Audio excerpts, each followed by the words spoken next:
If you're wondering if it's time to let them go, take a walk with me. And let's be honest, if you're asking yourself this question, you already know the answer. But it can be difficult coming to terms with that decision. After all, it hasn't been all bad. You've had a lot of great times together, some really nice vacations, and your friend groups even cross over.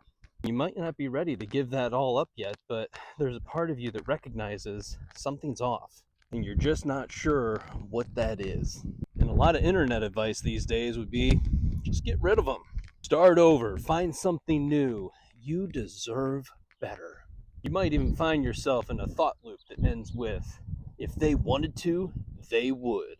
By the way, it's February 3rd, it's 70 degrees in Illinois. I'm in shorts and a t-shirt, and I'm not mad about it. You can feel the blame emanating from your heart center, and it's lined with resentment and contempt. You might be wondering, how did we even get here? You're so tired of whatever this is, but you're starting to realize that this isn't the first relationship that you've had like this. You started feeling like you lost yourself a long time ago, and now when you spend time with them, it feels like this massive battery drain. You can't seem to hang on to the good moments anymore because they've been completely outpaced by all the negative. You've found yourself chasing them, telling them and yourself that they're your soulmate or your twin flame. Yet at the same time, you understand that you shouldn't and wouldn't have to beg a soulmate to stick around or to actively choose you each and every day. Then you start to create some awareness for yourself surrounding all of your past relationships. You start to see that every single one was the one until it wasn't. You'll say things like, they discarded you, they ghosted you, and ultimately made you feel worthless.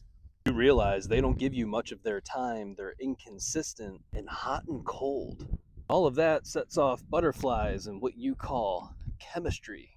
You might even say things like, you remind me of my father. And of course, it doesn't strike you because you're not looking at any of the negative things. Sit there and think about how wonderful they are because they cleaned your car off in a snowstorm, but at the same time, you haven't had any real conversation with them in a couple days.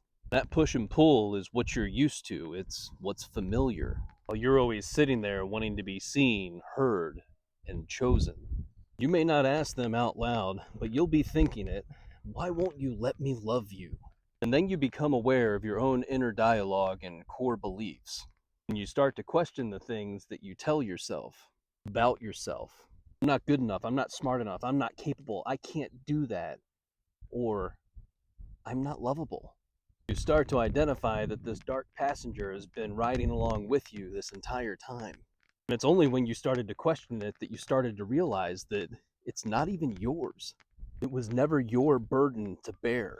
It was the outward expression, statements, and core beliefs of some of the people closest to you. And that became your inner dialogue.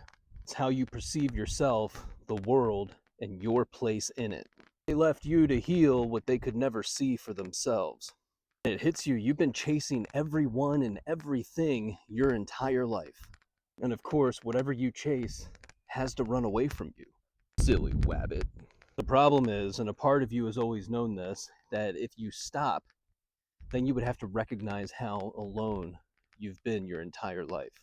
And this is where you take a deep breath in and let it out. This is now your time to acknowledge, assess, process, integrate, and release what was never yours to begin with. And when you feel yourself chasing in the future, give yourself some grace. Allow yourself to stop and seek clarity from within. If something or someone wants to run away from you, let them.